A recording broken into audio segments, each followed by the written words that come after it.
सवाल हज़रत सॉलेह अलैहिस्सलाम के दादा का नाम क्या था? जवाब आसिफ बिन मसाह था। सवाल हज़रत सॉलेह अलैहिस्सलाम की कौम का नाम क्या था? जवाब कौम समूद था। सवाल हज़रत सॉलेह अलैहिस्सलाम की कौम को कौम समूद के अलावा क्या कहा जाता है? जवाब आदि सानिया।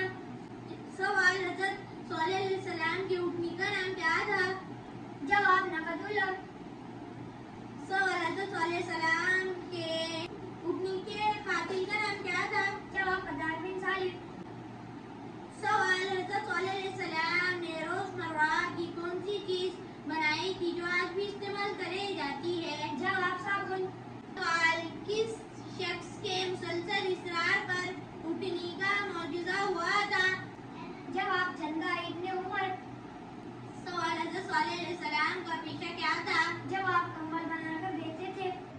सवाल हज़रत सॉलेह अलैहिस्सलाम किस ज़बान में बात करते थे? जवाब अरबिक। सवाल हज़रत सॉलेह अलैहिस्सलाम से कितनी माह की हामिला ऊँटनी का मुतालबा किया गया? जवाब 10 माह की। सवाल हज़रत सॉलेह अलैहिस्सलाम का जिक्र कुरान में कितनी बार आया है? जवाब 8 या 9 बार आया है। सवाल कौम समूद पर अज़ाब किस तरह ज़ाहिर हुआ?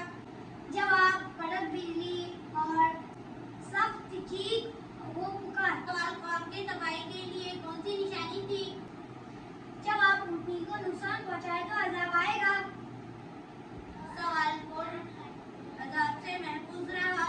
अबू रामल जौहर।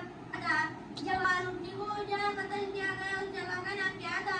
जवाब मदन सॉलेह। सवाल हज़रत सॉलेह अलैहिस्सलाम की कुल कितनी उम्र?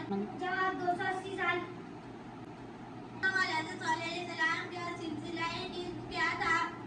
जवाब हज़रत सॉलेह अलैहिस्सलाम बिन उबैद बिन आसिफ बिन बशीर बिन उबैद बिन फाजिल बिन समूद बिन आजिर बिन आरब बिन साम बिन नूह अलैहिस्सलाम बिन लमीक बिन मुतसलिम अलैहिस्सलाम बिन यारिद बिन कैनान बिन अनूश बिन शीज अलैहिस्सलाम बिन आदम अलैहिस्सलाम। सवाल कौम समूद किसकी इबादत करते थे? जवाब भूतों की इबादत करते थे।